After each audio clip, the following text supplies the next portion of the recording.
محمد رسول الله يا حبيب الله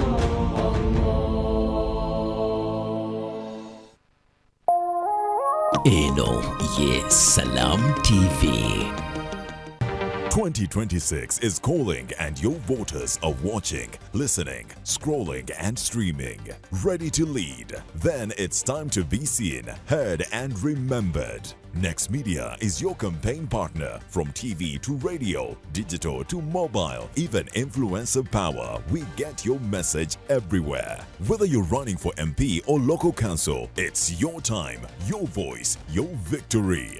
Book your space now with us on 0761 001 890.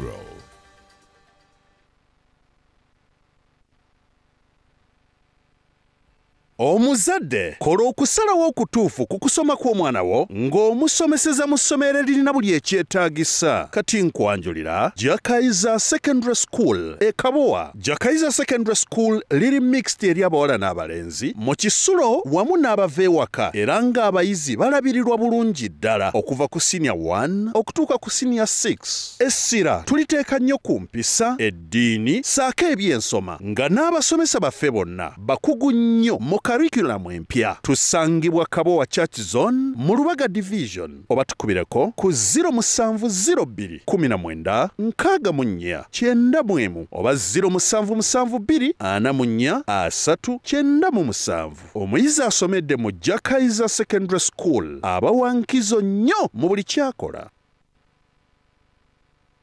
Al-Hashmiya Hijja and Umrah. Oyagala kukola hijja oba umrah ng'okulembeddwa abakugu mu mulimu guno? Jangu otambule naffe mu Al-Hashmiya. Tukukozesa emikolo gya hijja oba umrah mu bujjuvu bwagyo. Olwo ate ne tukugatirako okukulambuza ebifo eby'enkizo byonna mu byafaayo by'Obusiraamu omuli Masjidi Quba, Badiri, Uhudi, essamba z'Entende Ajwa, empuku ya Hira ewatandikira obubaka n'ebifo ebirala bingi. Tambula olugendo lw'ebyafaayo ng'okulembeddwa abakugu nga bakulembeddwa Sheikh Swalihi Kigundu mu Nabugerere. Ku Al-Hashmiya tukusomesa bulungi ddala, olwo n'ogenda okukola emikolo gya hijja oba umrah nga by'okola obitegeera. Tusangibwa mu Ndeeba ku Pacific Building. Okumanya ebisingawo tukubire ku 0752 815 111 oba ku 0759 464 669 saako 0772 458 795. Al-Hashmiya Hijja and Umrah, where challenges are opportunities.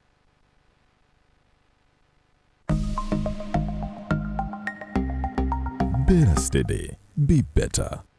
I believe almost all of us have gone through problems with conmen, especially on mobile phones. Any network, somebody will call you asking for your PIN, somebody will call you asking for anything, somebody will call you with a problem. All I'm telling you is as we advance in these technology times, I just want you to be steady and be better. In partnership with Uganda Communications Commission and NBS.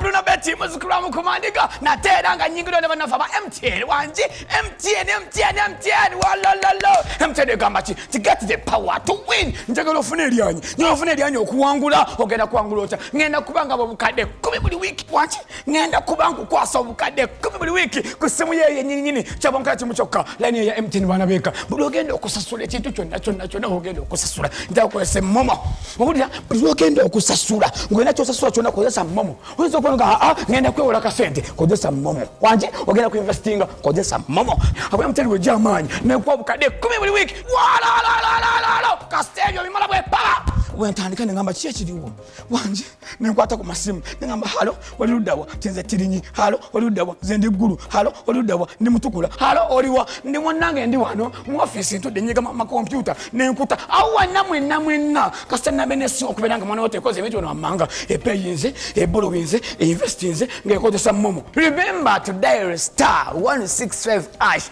or use the Momo app to borrow, to pay, to invest, and you could stand a chance to win 10 million weekly.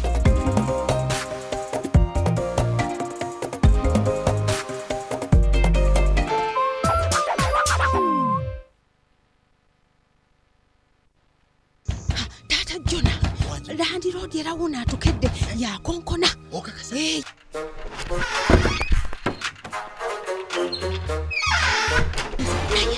Tusawo okubeera mu dduka lwaki tetugenda mu Infotrust Property Consultancy ne tutandika mpola. Infotrust Property Consultants balina ettaka ku nguudo zonna n'ebibuga byonna era nga poloti zaabwe zitandikira ku miliyoni 3.5 ezitali za kyapa so nga ate ez'ekyapa zitandikira ku miliyoni 12 era nga bakkiriza n'enkola eya kibanja mpola. Infotrust basangibwa Ntinda Kwemesa Complex, Chiwatule Road, opposite Kampala Independent Hospital. Essimu 0798 oba 0774 Infotrust for the humble beginners.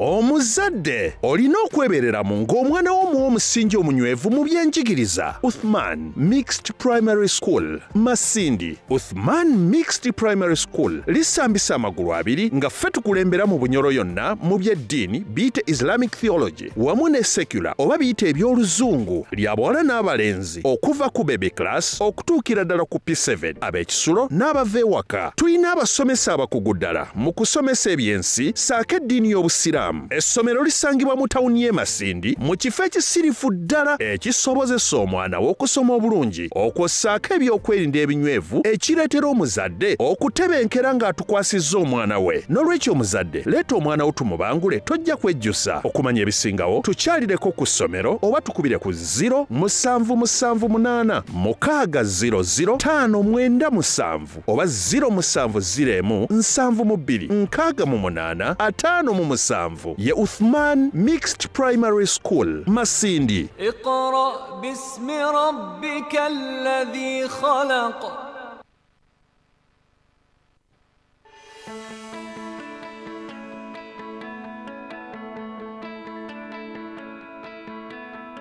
Ladies and gentlemen, housing. Housing is essential for the well-being of mankind, and the conditions of the house are important in improving the sanitation status of a household. We realize that the need to prioritize investment in affordable housing is no longer just an issue of human rights, but it's a meaningful strategy for economic development. We need to take advantage of the condominium law. How do we vertically develop our setting such that we create the masses, we create the numbers where public transport can be effective? What we've done as Plascon and what we believe all industry players should be able to do is look at working with Uganda National Bureau of Standards to ensure that products fit and meet the standards that are fit for purpose for Ugandans. Quality becomes a mark that is very key for everyone in this value chain. I'm so honored that it's now the private sector that is leading, and as government, we are standing behind enabling. Real estate today accounts for 7% of the entire portfolio. We have had land that was acquired so many years ago, and the strategy that we've embarked on over the years is to unlock that value by coming up with master plans that offer decent housing. Housing and construction sector contributes about 11% of our GDP, and you can imagine how much we can go if we solution together. The issue that comes through now is the collaboration, because it cannot be done by one agency or it cannot be done by one particular organization. Where is government? Where is the private sector? Where is everyone? And this is the very reason why Next Media is coming in to enhance these conversations and see how we can discuss and bring conclusions in terms of actions. And I know for sure we have the best planners in this country.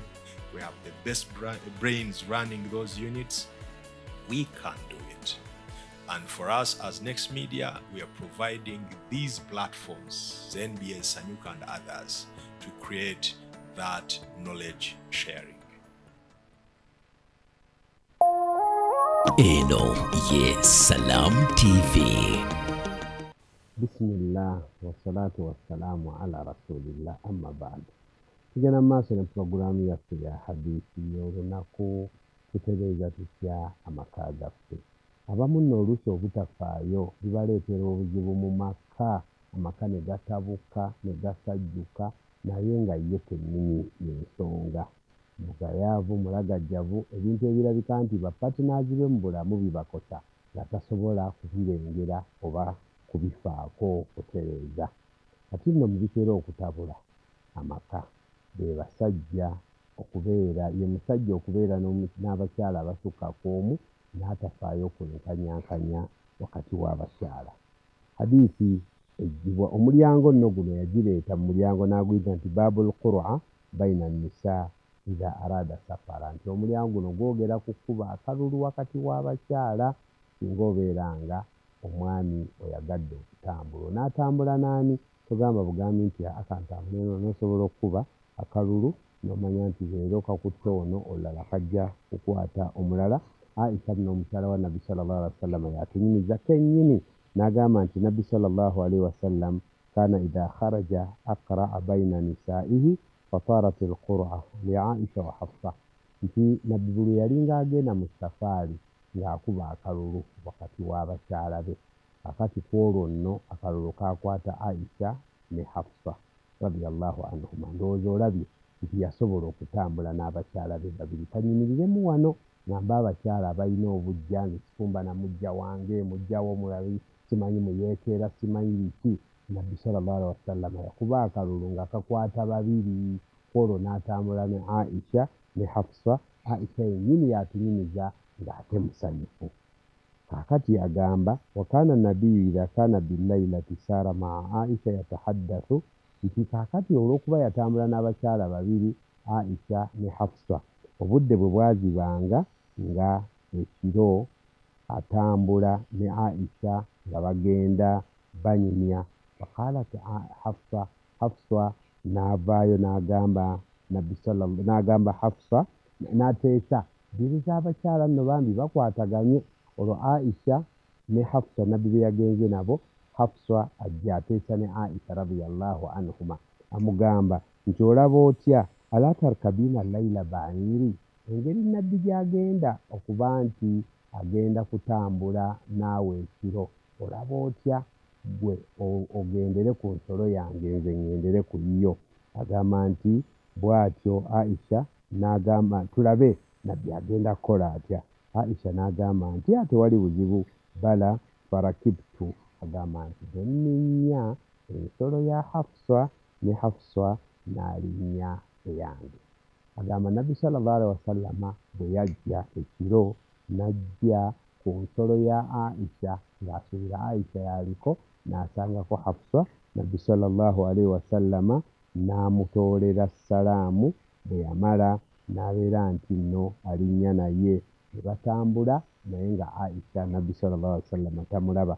Agamba nti Aisha agamba nti bwe baava ku nsolo Nabbi sallallahu alaihi wasallam ne Hafsa, n'esaba Katonda angumye nneme kulaga bujja bwonna. Agamba nti obumalirivu bwe nalina natuuka n'okugamba nti ya Rabbi sallit alayya aqraban aw hayyatan taldaghuni wala astati'u an aqula lahu shay'a, nti Katonda wange ne bw'onaabanga ondeetedde sijja oba musota ne gunnuma sirina kye nja kwogera, nti oba njogere Nabbi sallallahu alaihi wasallam awulire eddoboozi alowooze nti oba nkwatibbwa bujja, oba Hafsa yennyini alowooze nti nkwatibbwa bujja. Hadiisi eno erimu ebyokuyiga bingi naddala eri abakyala, ate era erina byeyigiriza abaami. Abaami ebayigiriza obwenkanya wakati w'abakyala bammwe, kubanga omusajja alina omukyala asukka ku omu, ebitera okutabula amaka bwe butenkanya wakati w'abakyala oba obutenkanyankanya wakati w'abaana. Oluusi temwenkanyankanya wakati w'abaana abali mu bakyala ab'enjawulo. Gwe noyagala baana abamukyala omuganzi ewuwo ku ndowoozayo, abalala n'obakyawa. Oluusi nedda ne baba bamukyala omu noyagalako abamu era n'obaako by'obawa abalala n'otabawa. Tekigaana oluusi abaana baawukana, mulimu omwana gw'olaba nti akugondera, ate mulimu gw'olaba ng'alina by'akola nga byetaaga ssente. Awo tekigaana kubeera nti nno omusukkulumya olw'embeera y'obwetaavu. Naye awatali kyo mubeere benkanya wakati w'abakyala bammwe, mubeere benkanya wakati w'abaana bammwe. Bwe kuba kutambula mukube akalulu tutakwata bw'oba ogenda naye. Bwe babeera nga bangi genda n'ababiri nga Hafsa ne Aisha Nabbi yatambula nabo, tulaba tewali buzibu ng'otusobola okutambula nabo bonna ate kyekigaana tetwagala essanyu lya famire okukwatagana n'emirembe egy'okubeera wamu. Ate ku sayidi y'abakyala kukende kyembagamba kyembalaanira mukendeeze obujja buno obw'okulumba bannammwe n'abasajja mubabuzaako emirembe amaka ne gagaana okukwatagana nga mmwe kennyini mmwe mwebuzizzaako emirembe. Naye bw'oba Aisha yasobola okubeera ne Hafsa, Aisha ne yeerekereza n'ava ne ku nsolo ye n'agirekera Hafsa nabbi abeere nga amugoberera abeere naye, gwani atasobola kwerekereza ku lwa Allah subhanahu wa ta'ala? Allah akusitula amadaala akuwe omukwano n'okusiimwa bbaawo, akusitula amadaala ku nsi ne ku nkomerero. Yenna kye twagala jjana tubeere balungi eri Allah subhanahu wa ta'ala, tubeere balungi eri bantu bannaffe be tuwangaala nabo. Allah abeere ng'atuwa empeera ennungi ku nsi ne ku nkomerero. Walhamdulillahi rabbil alamin. Eno ye Salam TV. Eno ye Salam TV.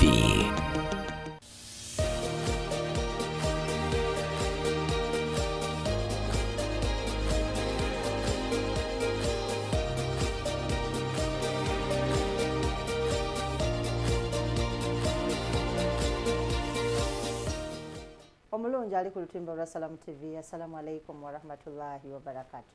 Erinnya Hajati Asiya Musana Mutesitesero omwanjuzi wa programu ey'amaka onkwaniriza ku lutimbe egaggadde olw'emirembe, olutimbe olwa Salam TV olubatuusaako buli kimu ekiwoomera oba ekinyumira amaaso gaffe ate n'amatu gaffe. Kkiriza omulungi andaba nkutolere salaamu nate nti assalamu alaikum wa rahmatullahi wa barakatuh. Olunaku olwaleero nga sinnatandika kinkakatako nnyo okukubiriza gwe omulungi andaba ku lutimbe olwa Salam TV nga tweteekateekera okugenda mu lugendo olutukuvu olw'e Makka, okugenda mu hajji. Nkusaba omulungi andaba nti beera nga amaaso go ogakuumira ku lutimbe olw'emirembe olwa Salam TV. Tweyamye tujja kutuusaako enteekateeka zonna eza hijja nga bwe zigenda okutambula okuviira ddala wano e Uganda paka e Makka ate oluvannyuma lw'okudda. Nabwe kityo tegeezaako muno nti munnange abantu bangi bakoze hijja naye abasinga obungi tebannakola hijja. Kati abatannakola n'abaakola era olutimbe lwa Salam TV lukakatako okubanga olw'otabuliro. Lwaki? Eyagenda ojja kwejjukanya imaani yeerinnye oga nti wano nasabirawo dduwa eno, wano nakola bwe nti nsaba Allah onzizeeyo, n'ojjukira imaani gye wali olina. Ate tannagenda kinyegenyege kijja kukukwata. Abamu mulina essente zammwe naye nga temwagala kutoolako, naye bw'oneekuumira ku lutimba olwa Salam TV Allah ajja kulinnyisa imaani, ajja kuleeta obusobozi. Ojja kumusaba kyemmanyi ondaba kati ojja kumusaba ng'osinziira ku lutimbe lwa Salam TV oga nti ya Allah wange nange ku Kaaba nsaba ntuukeko ku nnyumba eyo njeebagajje, nange ntuukeko e Jabal Rehema, ntuukeko e Madiina, ntuukeko Uhudi, nange nfune ku mpeera. Nanti batugamba nti esswala gy'osaalira e Makka Allah agikubisaamu emitwalo 10. Ani atajagala? Nabwe kityo tujja kuba nga tubaweereza butereevu. Ttiimu weeri ekwasaganya ensonga eyo ejj'okuba nga ekuwa buli kimu. Ate tweyamye nti ne bwe muliba mukomyewo wano abagenda e Makka, kubanga era buli kibinja ekigenda e Makka kigenda kuyita ku lutimbe olwa Salam TV. Twote buliro Salam TV tukwagala nnyo. Eyo nga nvuddeyo omulabi andaba nabwe kityo neyongera okugamba nti omumanyi wa salaamu bannange mwetabe mu kumanya oli muwanguzi gwa wooli. Omukisa gwo gwe guno ogw'okwetaba mu mpaka ya Quran, mu mpaka y'omumanyi wa salaamu naawe omanyikeko. Lwaki weetiiririra ekitabo ekyo ky'osomye kireete owangule ebirabo, weetabe mu kumanya omumanyi wa salaamu. Oli mumanyi wa Salam TV, jangu tujja kukwaniriza weewandiise n'abeewandisiza mwebale nnyo. Era nkugamba nga ennaku z'omwezi 15 ogw'Ekumi guno omwezi gwe tulimu, abeewandiisa abakontanyi olwo lunaku lwe tugenda ate okusunsulamu anaabakiikirira. Era mujje nammwe mu Busoga muyiganga tulabe omuwanguzi, tubawe amaanyi, kintu kibeere mu vibe. Mwebale nnyo, mwebalire ddala. Mu nnyumba olunaku olwaleero ninamu abakwasi b'amateeka abakuumaddembe. Yaani akolera ku station kiikiriza andaba omugenyi wange abeere nga akweyanjulira.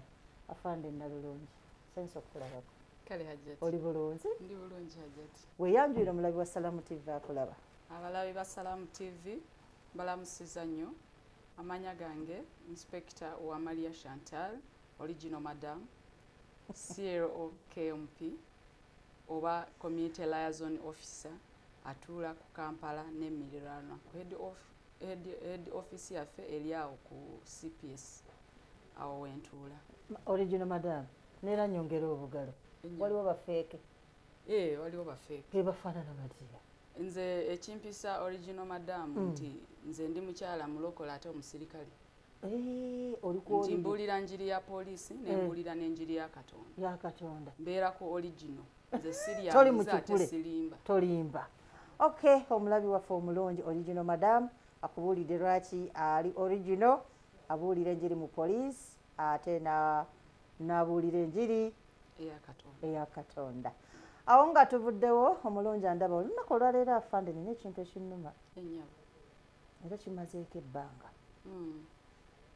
oluusi nyinza kukugamba nti oba oluusi saidi gye tugenda okunenya oluusi eba ntuufu kuba kino tugenda kubanga tunenyaamu oluusi eba ntuufu oluusi eba nfu njagala kukubuuza ekibuuzo kyange nga mwabakwasisa amateeka ate kyemmanyi oli mukyala mufumbo olina omwami olowooza abazadde kangattire wamu jeno baali badde beeyisa batya mu maka g'abaana baabwe g'abawala baabwe ne batabani baabwe lwaki ensonga eno ngenda gyogerako era ensonga lwaki ndaga nti oluusi abalala babeera batuufu oluusi baba bakyamu tulabye ensonga nnyingi nnyo nina nyinza okuga nti kasinaario ke nalabako omwana obuwala ng'akaaba mulamu we munene akola mu state Nazaala munene akola mu state house Nazaala ye munene akola mu state house ne mutabani we eyali badde mulamu w'omukyala bajja ne bamunyagako abaana kifuba gwe tosaanidde kufumbirwa muganda wange ate mutabani wange nga naye omutabani gyali bamuleseeyo omuntu atakeera nkya kuwasa kukuleeta mukwano guno nga guto simanyi buli omu kati empasa ye Uganda naye ate nga abaana be bamuggyako bato omwana muto bebi akyayonka myezi 4 eyali badde bebi gwaddako ye nga mulwadde alina ekirwadde ekitawona kitegedde ng'era buli kaseera alinga bebi ali mu myaka 2.5 ekisookera ddala abaana abo tebalina kuba mujjako nga bakyali bato omwana ayonka akyalina okubeera mu mikono gya maama we omwana oyo omulwadde tebalina kumumujjako kakati simanyi Nazaala gye yajja obuyinza obukwata omwana afande ng'onyize nnyo mbadde njagala tutandikira eri ku bannazaala baali badde batali nyize nnyo kubanga nkubyemu akafaananyi nga nze gwe babajjeko abaana nange ndi mukyala muzadde kati nkubyemu akafaananyi neŋŋamba kati singa omwana owange gwe batutte siganye oyinza okuba nga olina obusobozi naye omwana yonka omujja otya ku maama we si kirungi ekisookera ddala njagala kwogera ku bazadde abaagala okuyingirira mu maka g'abaana baabwe omwana baasalawo n'azuukuka n'agamba nkuze njagala kuwasa n'omwana muwala n'agamba nkuze njagala kufumbirwa kiba kitegeeza nti agenda okuva ewaabwe n'omwami ava ewaabwe bajje basinkane bakole ki babeere omuntu omu kati we basalawo nti nze nkuze kanfumbirwe nkuze kampase abazadde baba balinako obuyinza butono kuba kati babalaga nti tukuze tweyawula tugenda kwetongola tulina okwetongola naffe tugenda kufuuka ekyo kyemuli gye tuli kati omwana bwakugamba bwatyo kiba kitegeeza nti gwe omuzadde omulinako obuyinza butono kakati omuzadde gwofuuka mwana gyali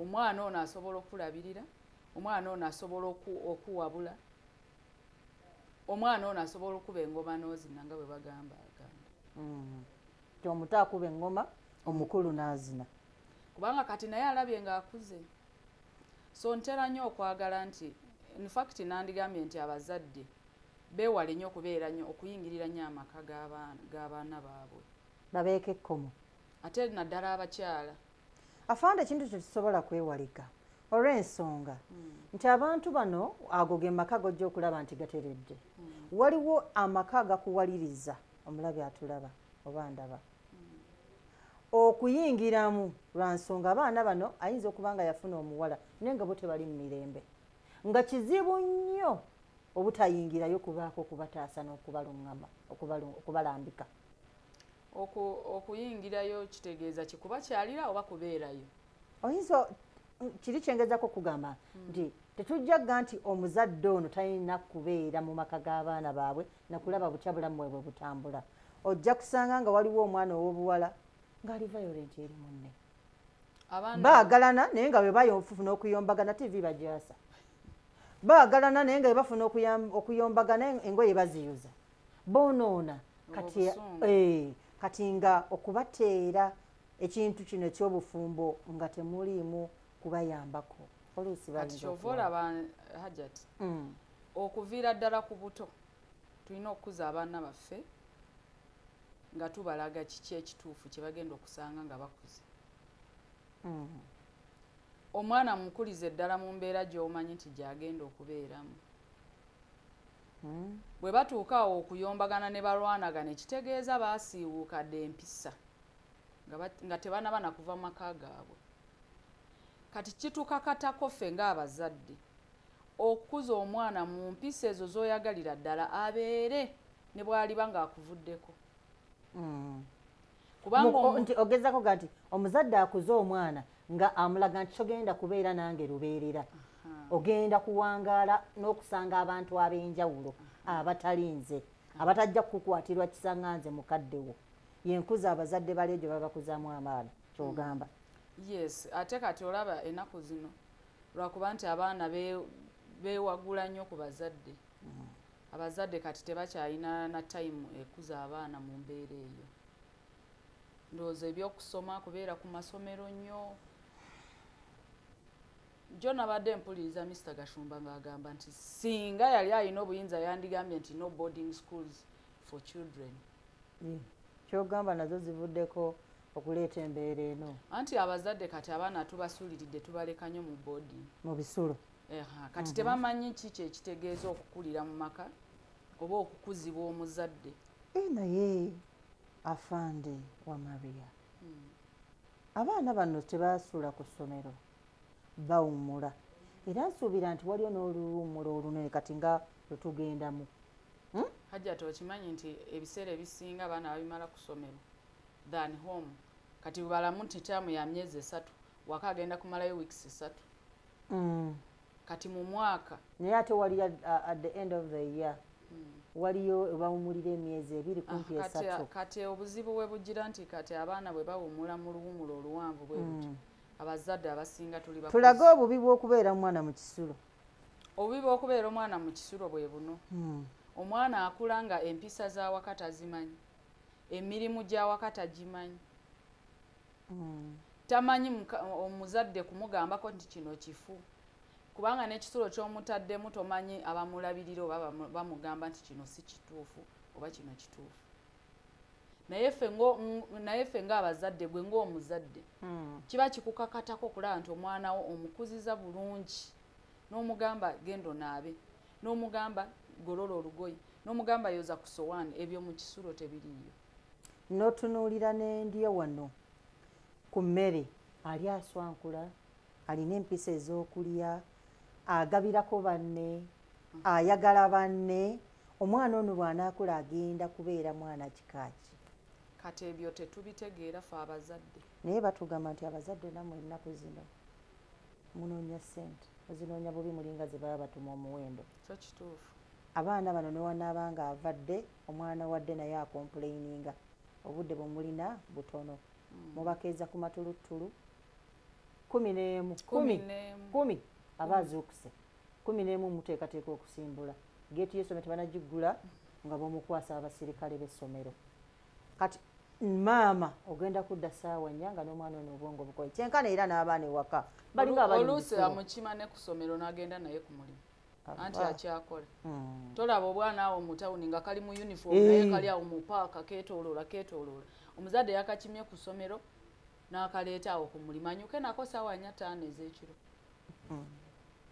kwegamba enkuza y'abaana naye oba ekyo minisitule n'ekola etya tetumanyi awo ensonga eyo abanene mu gavumenti singa basobola okituulamu ne bakitunuulira abaana mu butuufu babonaabona abaana bato ekisooka essaawa z'okuba zikkuse 10 omuzadde alowooza nti obwongo bw'omwana ono bwe bubwe era n'empewo eno emuyingira alowooza nti omubiri gwakakata mugumu ng'ogugwe so ng'ono ekitonde kya mungu kikyakula kikyava wansi oba enkuba etonya ali naye oba waliwo empewo oba omusana wuuyo waali oba anyusa kiro wuuyo ali n'omwana kati omwana oyo ye emirimu agikoleddewa kubanga wuuyo alinze maama atudde ku mulimu alinze maama baddeyo waka ekiro bayirawo ababonaabona saabali mu boarding boka waliwo n'abali mudde naye nga bwe tugamba nti bakomawo n'alinda maama ne badda ku mulimu wano so oga nti obudde abazadde bwe balina okuwa abaana bategeere ensi tebuliiwo ensi yo yabatwala dda tebuliiwo kati omuzadde agamba ensi ejja muyigiriza aleeta omukozi nga tategedde na kabira ye omukozi naye alina eneeyisa n'obuwanga bwe bwawe omwana ono akula ayiga ku ono empisa n'eneeyisa tamanyi n'olulimi oyinza okusanga omwana ng'ayogera lulimi lw'omukozi kuba oyinza okusanga omukozi omulese tamanyi luzungu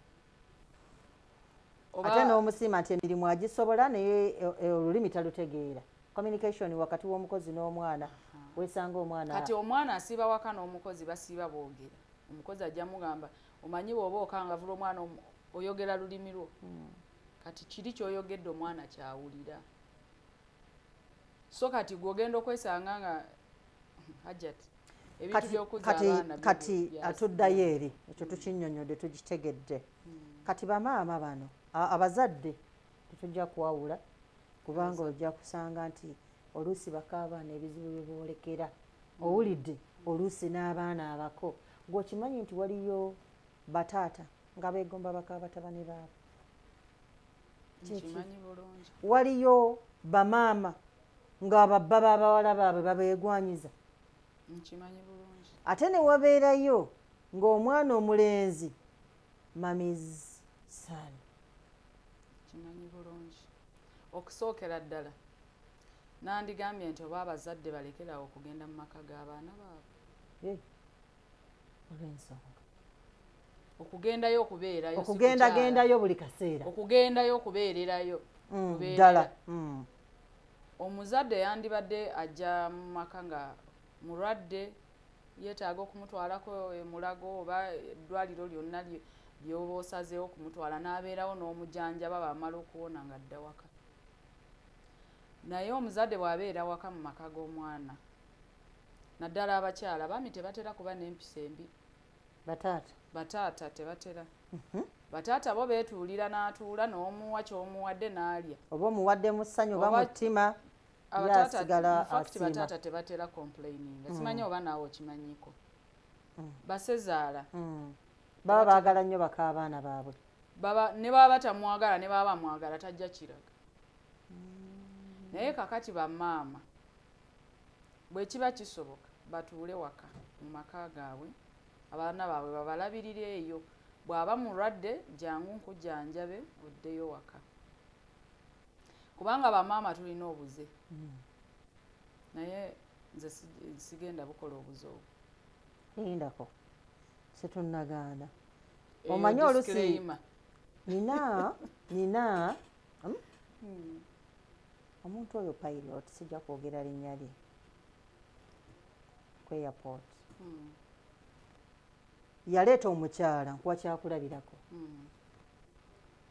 mu maka bamwaniriza bulungi bw'atuusa omukyalo oyo mu maka kyoyogedde nti maama alwadde batukyalireko katono omulenzi n'asitula maama we n'amuleeta bamutwale mu ddwaliro bw'amala omutwala mu ddwaliro baleeta eddagala ng'ono gwe njogeddeko kuba mukozi wa gavumenti oba tabeerawo teyalinda na kumunnyonnyola ddagala yamugamba sabawala ansiba omumwa neme kwogera linnya namugamba gwe ssebo maama owange yafa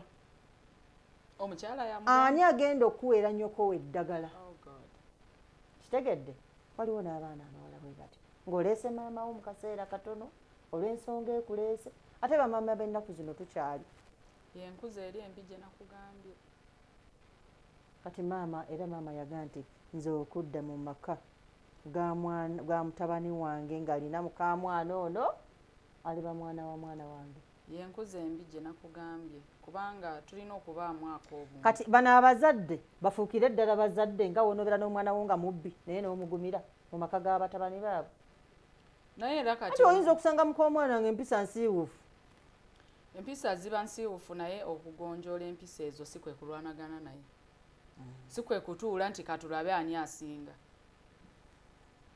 ayinza okuba n'empisa ensiiwuufu naye omwami we ng'amutegeera okusinga ggwe abyeyingizaamu kakati omwami yawe aba ategeera omukyala we gwe bw'olaba ng'empisa ezo ensiiwuufu togenda zigumira genda waka bakujjanjabire waka ove mu maka g'abaana bo bemanyi bo nga bo kubanga ensiiwuufu zino tazireese ku ggwe weka kiba kitegeeza n'omwami akitegeerako nti omukyalo wange alina empisa ensiiwuufu naye kwenfiira n'obuzeebwe kanfiire nti obuze bubi naye ate tewali muntu abeera ne sayidi embi wonna wonna kubanga oyinza okuba n'empisa ensiiwuufu ku kino naye ng'oku birala oli mulungi so kati gwe maama tasobola kugumira empisa ezo naye era ezo empisa sisobola zi-encouraginga nazo tezirina kubeerawo tulina kubeeramu ak'obuntu nti omuntu azze waka akukyaliddeko omulabirire bulungi awone agende wakaseera katono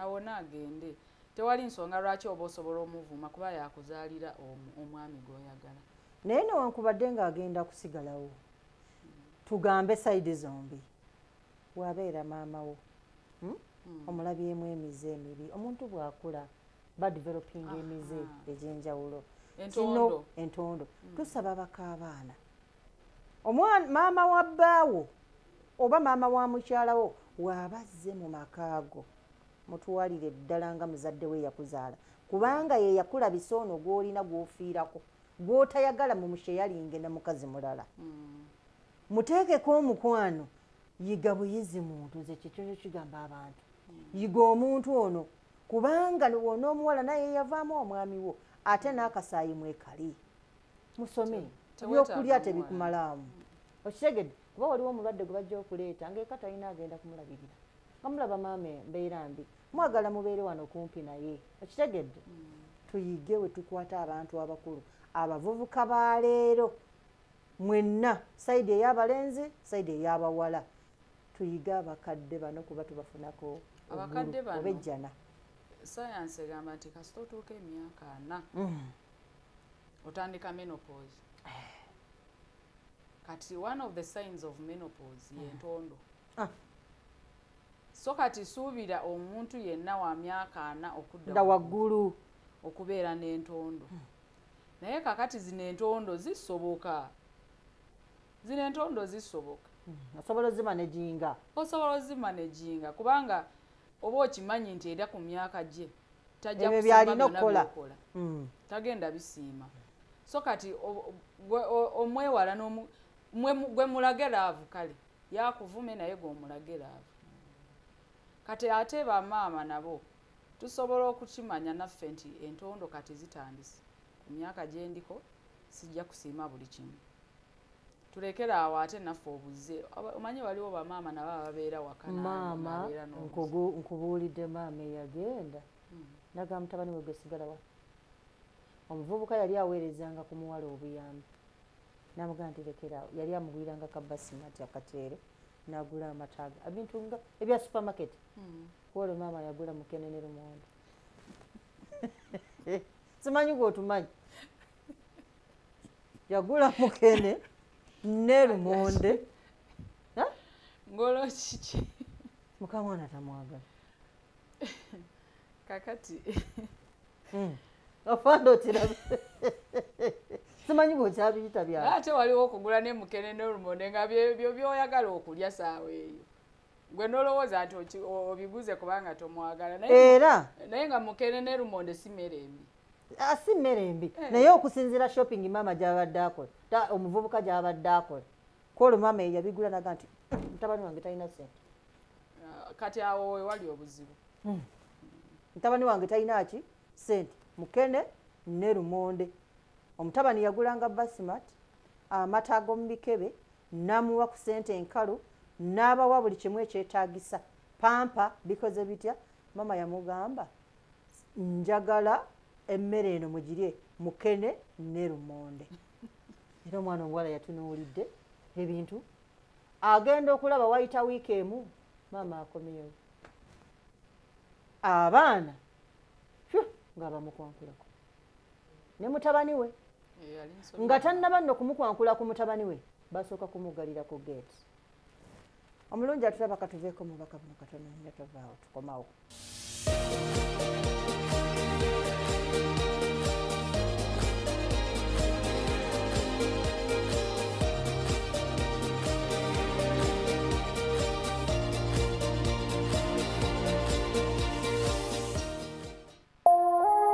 Eno ye Salam TV. Bugalo olyono urota okangura school fees nobwe nimpurira amaziga ha mutumaha bw'amashemererwa mingi munonga MTN yashashura school fees za tamu meka tamu 3 nugwo mwaka gwona nyawe nindagama no sports school kandi egene receipt yishomera kikumanyisa kuzahikayo MTN ningisima ahabwe cyo kintu kiyakora kandi nishemererwa munonga kugambira abazire batahi banje buri omwe wena kozesa MTN momo arikwezo nizarikushashura school fees.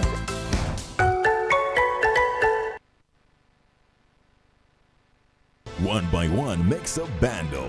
United Media is your gateway to a countrywide radio station.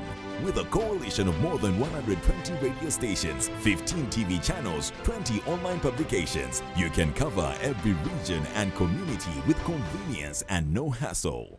Guaranteed impact with consolidated communication and localized engagement. Whether it's an MDA, development partner, FMCG or regular advertiser, United Media is a truly one-stop shop for your communication needs.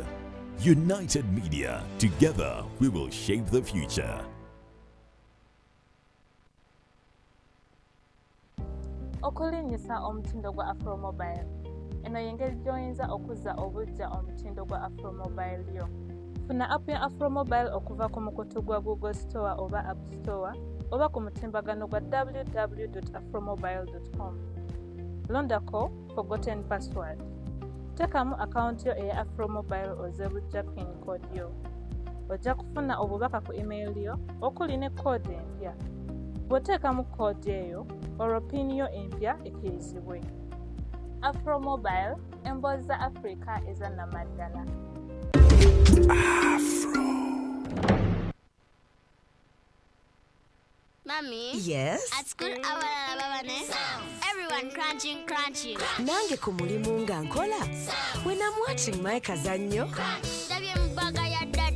Anti ku highway nga nvuga. Sisumagire ekyo shuwa.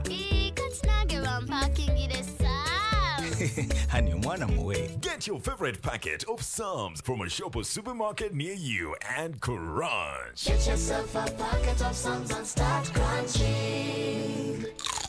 Psalms, taste the difference.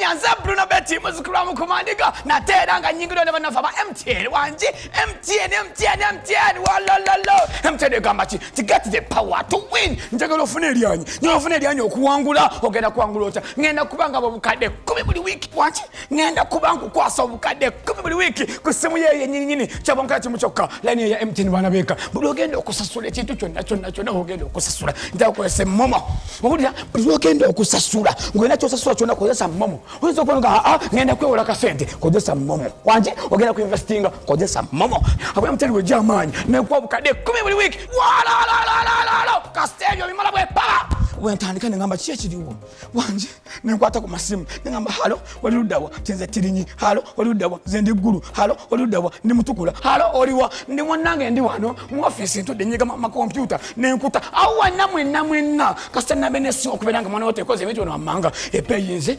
ebolowinze investinze ngekozesa momo. Remember to dial *165# or use the Momo app to borrow, to pay, to invest, and you could stand a chance to win 10 million weekly.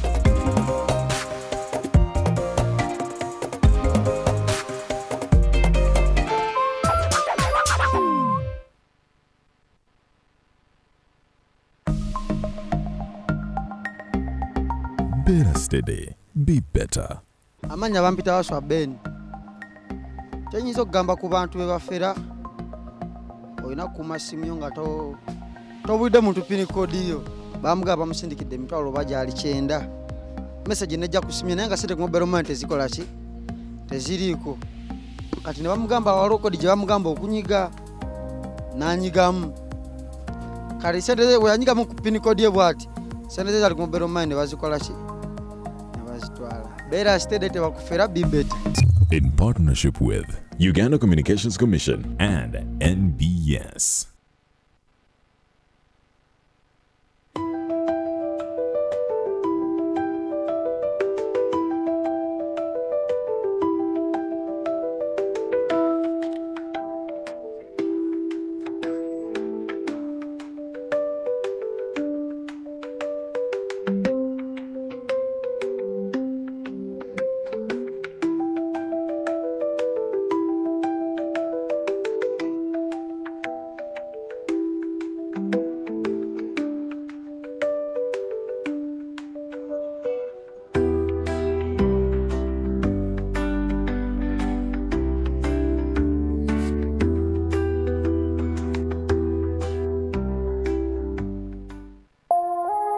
Eno ye Salam TV.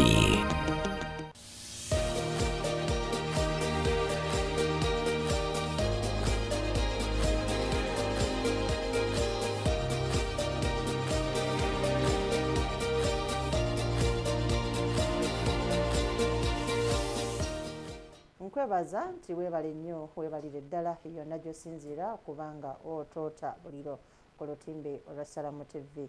Mwebale kutoota buliro era mbakubiriza okweyongera olutimbe n'olw'emirembe lwe lutuyigiriza ebintu bingi naddala mu kkubo lya Katonda. Awatali Katonda tolina kyoli. Weekuumire ku lutimbe luno olw'emirembe nga tetuleeta programs ez'enjawulo zonna nga tuzifunamu ekyokuyiga. Tuli ku bakadde baffe abazadde baalikomyewa eri mu maka g'abaana baabwe. Tetutwalidde wamu, tetwawudde kuba ojja kusanga abazadde abakyala tabbo, abazadde abaami tabbo, mukamwana oba omutabani tabbo, naye tunaakituusaawa. Wekuleetera omukuumaddembe kubanga wejje biggwera byonna era bifundikirira ku poliisi. Si bwe guli afande? Emisango mugifuna enkya n'eggulo. Tugifuna buli lunaku. Buli lunaku. Buli lunaku. Nsonga za waka butabanguko. Mbadde nkugamba nti bamaama maama ajja n'obuyinza bungi. Eddiini yaffe gye tusomeye Obusiraamu etulagira ku ejjana yali wansi wa bigere by'abakadde baffe. Tulina obbagondera ebbanga litumala nabo nga tebatujje ku Katonda. Ekintu Mukama kye yakkiriza okujeemera abazadde singa aba akutwala mu kintu ekitali kya bwa Katonda. Ekyo eddiini zonna kyemmanyi ekkiriza okukijeemera, naye ebisigadde olina okuwuliriza mukaddewo. Omwana ono ow'obuwala gwe natandise naye omulenzi yamwagala n'amwegomba nga tamanyi famire, agenda okutunuulira famire nga naye ezitowa, ne bakkiriziganya n'amuwasa n'amwanjula ne balivinga happy life. Entabwe we yava maama kubuuza mutabani nti documents waliwo empapula zenjagala mu mpapula z'olina. Ko omulenzi n'amugamba genda olabe Susan. Olutalo lwakola ki? Susan essanyu lye lyakoma ku olwo. Kitegedde bannange omwana omulenzi waakula anaabeera nti buli kimu maama oteekeddwa okukimanya era maama ogoteekeddwa okukitereka era ekyo kikyayisa mukamwana mu maka ge. Bwe babuuza next of kin habeera nti ono yamutegeera yamumanya ennyo ate nga amulinamu naki n'abaana. Essanyu lya Susan lyakomaawo. Susan ne batandika omulwana ne baleetawo omukadde nazza omuvubuka eri ebbali, balina sayiti endala. Jjukira Susan bamuleeta omunyumba eri ku musingi ne bagizimba ne bagimaliriza, ennyumba neggwa ne bagiyingira matiribona kuba omulenzi naye emirimu gyalimu gyammwe banene ate nga ne maama naye muki munene. Bamuzza ebbali oyo Kajiko n'attabula agamba nti mukyala oyo si mulungi mu maka. Bakwegamba omukyala nti ondoga. Byatandika bwe bityo. Mukyala n'anyiiga mukko nga boneenyiizaamu ogendeko ewa mwesenga babatuuze. Bwe yadda ku geeti baasibira yayingira. Egeeti baagiggalira ddala. Morova alina abaana. Hajati ekisookera ddala kanjogere ku mwami oyo. Okimanyi nti omwami yayinza okwagaza abazadde be.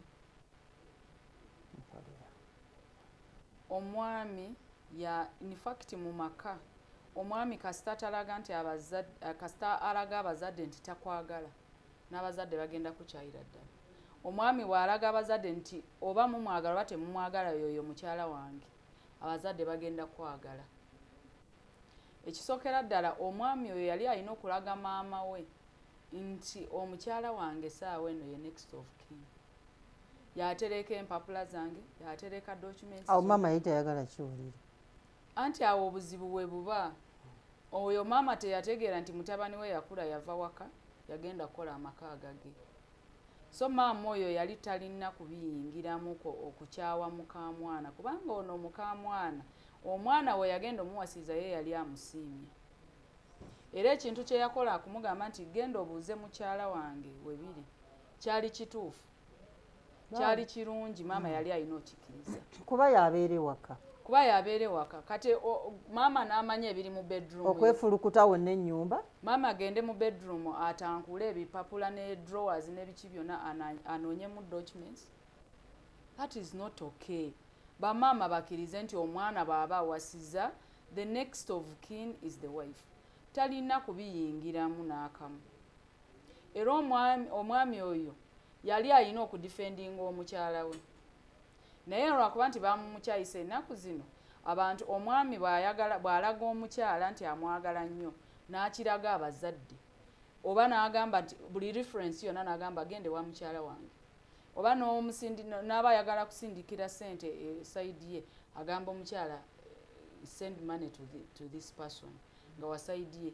Kati aba sayidi y'omwami bo baba balaba nti balogooli kitali kituufu nti bamuloga yamuloga mukyala yamuloga naye omwami ye ayagala kulaga omukyala we laavu ate bw'atyo bw'ayagala okutwala. Naye era ofisa njagala abantu bategeere nti laavu liba ddogo. Omusaayi gukwatagana n'owulira munno nga oba tomulabyeko. Olaba kati Bayibuli egamba nti mufuuka omuntu omu kiba kitegeeza nti omusaayi guflowinga wamu, ebirowoozo birina okuflowinga wamu, buli kimu kirina okuflowinga wamu. Tosobola kwata panga ne weetemako olugalo. Osobola bagambe. Kakati omwana bw'aba nga agambye omukyala wange yalina kino kiba kitegeeza nti ye alinga akugambye nze nkirina kubanga muntu omu so tosobola gwe maama okujja n'otandika ogamba mutabani wange bamuloga yamulogesa love okumwagala kwe kwamwagaza naye okumuwa ebibye abimuterekere so bamaama twewale nnyo ekintu ky'okufuga amaka g'abaana baffe bamaama be basinga okikola bataata tebakikola nnyo bamaama be basinga okikola bino otera okulaba clips bye balwanira emmotoka nti maama ntuule mu maaso mukyala ani alina okutuula mu maaso Hajjati okusinziira ku ggwe naye gwe oli mugenyi wazze omugenyi olwedde obeera VIP enkola yaffe eya wano e Uganda ba VIP always batuulawa mabega ffe mu maaso tukuwe security bwe kibeera kakati wamma batuyigiriza okwagala nti bw'oba oli mu motoka n'omwami wo baako katayimu oba omwami baako katayimu maama alwanira okutuula mu ntebe ya mutabani wo mu maaso wanakuba ku kisambi kuba babadde babiri nga laavu yaabwe weyeerabira n'awunga samira papa bw'oba olitambula n'omwami wo mu motoka laavu terina kubeera nti mugiri meetings ateekamu jjiya bw'ateekamu jjiya nakutuulyako bwati ne mu maaso nagamba how are you are you fine naye kati maama gw'osowodde wali anaatunula eri oba n'atunulira mu mira wano okugamba nti ate n'ekirala n'omulembe kati oguliwo omusajja waba mukyala wa mutudde mu maaso oluusi kikakkanyako ku mbeera ey'obwenzi adultery kubanga ajja kulaba omuwala bamusimbyemu bwe batya emmotoka nga yakula n'awula yamyuka naye bw'atunula wano n'atunula ku kisambi kya mukyala we n'akikubako bw'ati okitegedde kakati bazadde abalwanira ebifo naye ate omwana ow'obuwala olaba nga kyekisinga okusanyusa omuzadde ono kuba kyakiseera kiwe time naye nze nsuubira nti senga baba bakulese kutwala mu ddwaliro baba bakulese kutwala mu ddwaliro bano be balina atuula mu maaso akola obwangu agenda alaba omusawo akomewo bamutume kino ekyokulya ayambeko drive okusumululira amazzi kati gweoyagala mutabani waakutume nti maama nsumululire amazzi nnyo oba ali emabega akunuukirize mukamwana ekyamazima Hajjati abazadde babeere baana mu maka g'abaana baabwe oba bagenyi babeere baana oba babeere bagenyi okirize kye bakugabudde okirize kye bakoze kuba nawe ojja kuddayo mu maka agago you have a home osobola kuyingiramu n'obaako advice gy'obawa osobola okuyingiramu n'obagamba nti kino si kituufu oba kale bakuyisiza bubi mutuule tuula omwana muteeke wano mukamwana muteeke wano obagambe nti ensonga bweti ne bweti ne bweti si nungi obayigirize ng'abaana so si kukwata mutabani wo n'omuteeka mu secret place ne mugera ne mwekweka eyo n'oyogera kubanga by'oba oyogera omukyala tabiwulira tabimanyi naye nze ŋŋamba nti okubiteeka ku meeza nti eno yabadde ensobi bombi babeerewo batuule wakati ogambe omwana wo ogambe mukamwana nti eno ebadde ensobi afande kati katubawo ekikolo n'eddagala mukamwana oyo okumugonjola okumusala ensobi nga gwazaala bbaawe ondopye wa mutabani wo omukazi yajja olugezigezi omanyi kinyaba okuntuuza nga banne bakiga nti simanyi yesengaawo simanyi alooza talina akati tugenda kukola bwe tuti nze kambawo ekikolo n'eddagala afande kyatugambye kituufu omuwala atuule wali n'omulenzi atuule wali maama omugezi ebibi byonna mukamwana byolaba ewa mukamwana biteeke ebbali ogambe mutabani wo nti baana bange nkwebaza okuwasa muwala wange ono era nkusaba omwagale mwana mulungi nnyo andabiridde okuva lwe nazze wano era simanyi bbanga oba paka nzirayo naye kyagala ebigambo ebyo nebibasibirira ng'osiibula kibe kiri omuntu ne bw'aba n'empisa embi naye n'omulaga nti omwogerako birungi omuntu oyo asobola okukyuka ajaga nti omukazi ono mpozi anjogerako birungi ajaga nti olaba tampaddeeyo natandika okukola ki okwagala ate waliwo n'abaana bakikola nga mama amuyisa bubi naye before the husband tajja kiraga nti mama ampisa bubi bapretendinga pretensi nyingi n'abigumira n'atalaga omwami we nti maama we yampisa naye nga nnaku nnyingi eno naye ng'ewoomwana teyagala kutuulika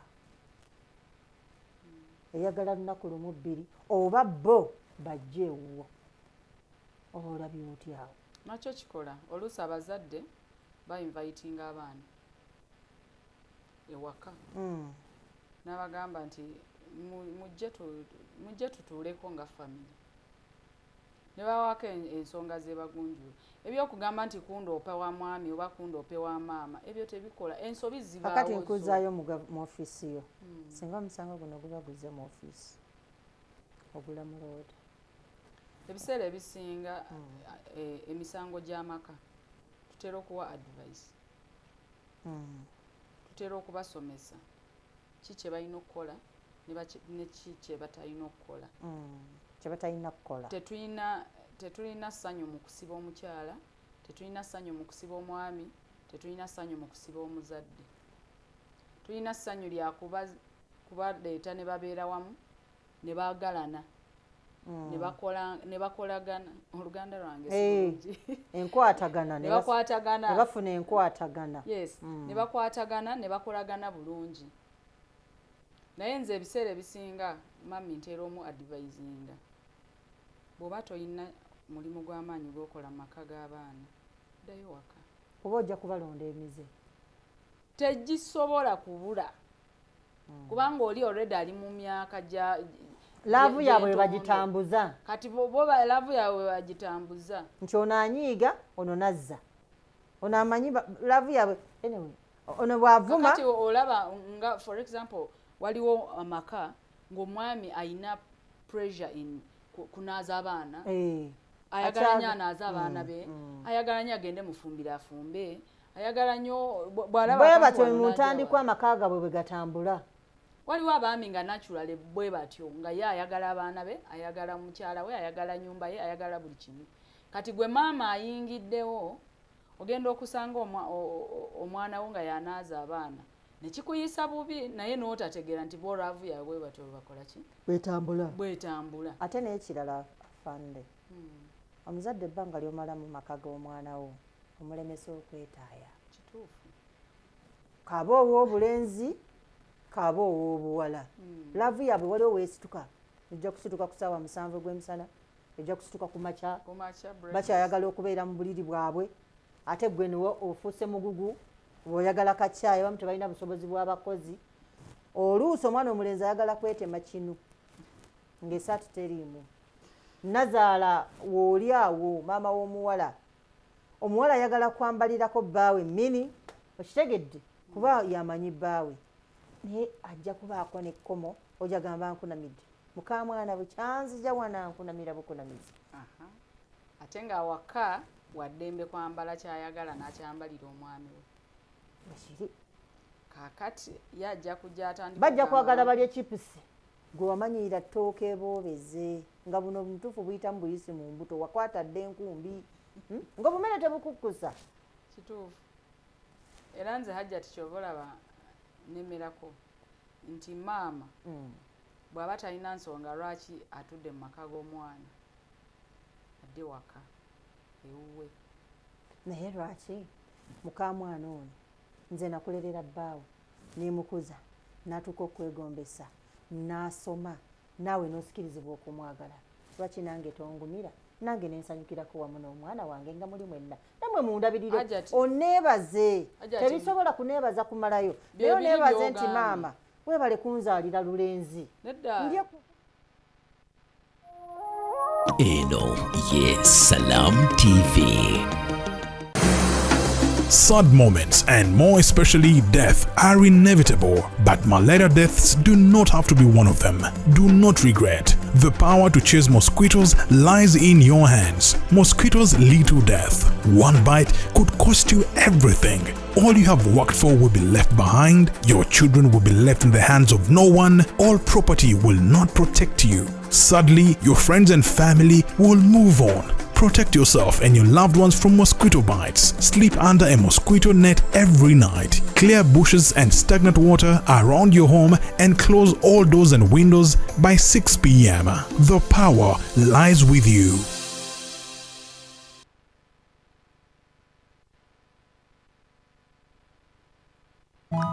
Yo fam, it's that time again. Finals. Oh yeah. Go TV. Let's go. Final. Go TV. This is too big. The Premier League, La Liga, Champions League, FA Cup, Europa, and more. Finals. Stay connected to catch all the biggest football finals with your best football friend. Go TV. Love it.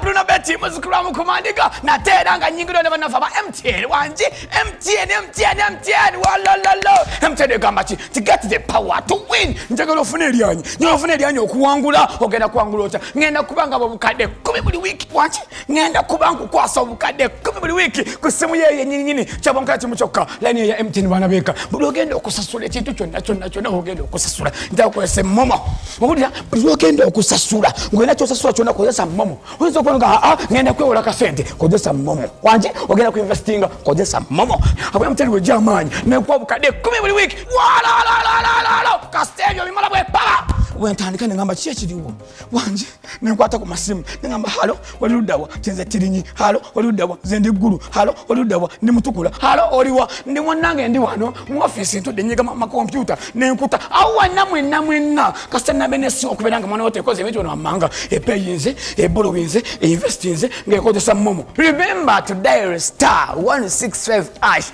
or use the Momo app to borrow, to pay, to invest, and you could stand a chance to win 10 million weekly.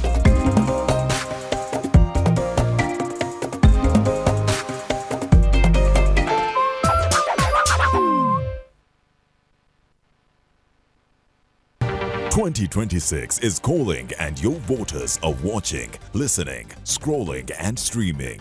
Ready to lead? Then it's time to be seen, heard and remembered. Next Media is your campaign partner. From TV to radio, digital to mobile, even influencer power, we get your message everywhere. Whether you're running for MP or local council, it's your time, your voice, your victory. Book your space now with us on 0761 001 890.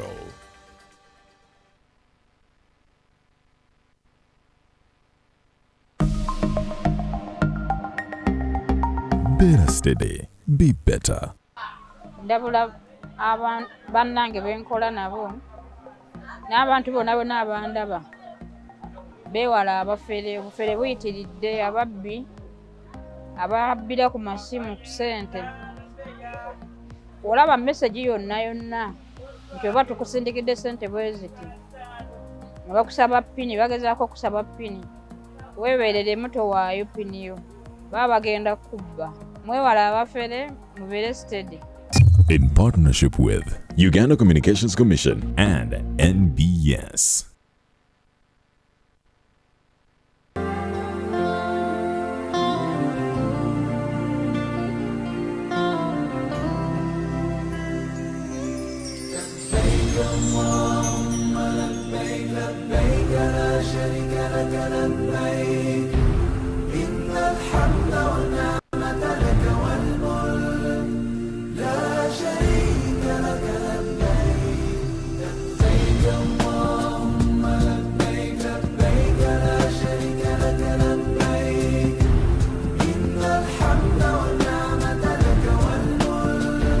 Luli hijje zasookanga tosobola kubeera mu biseera ebyo nga tosenyuusa enviiri ezaffe kaweweevu sometimes naye era naawe obeera exhausted already.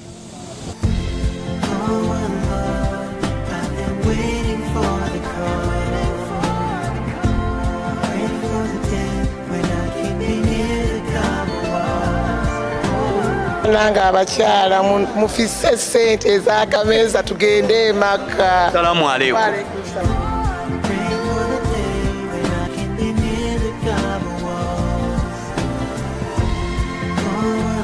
Tweyanziza nnyo Allah okutuwa omukisa ne tuva wano nga tuli balamu. Hijja ebadde etya uyu mwaka guno? Mukutwalira wamu hijja ebadde nnungi era ebaddemu abantu nga basengejje.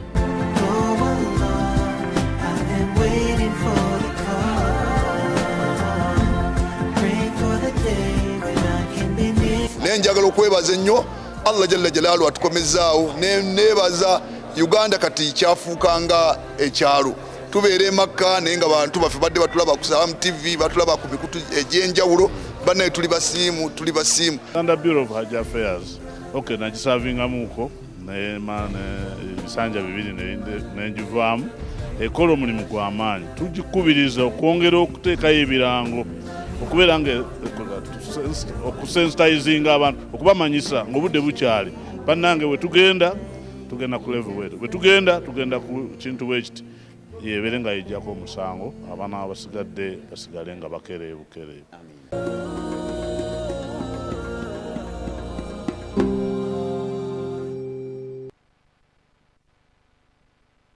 Tukwaniriza ku World Navy Uganda bano ddala abeesigika mu mmotoka tutuuse emmotoka okuva e Japan, e Thailand n'ewalala wangi. Jangu weerolere mu mmotoka mu bika byonna, oyagala vaani, oyagala trucks oba SUVs zonna tuzirina era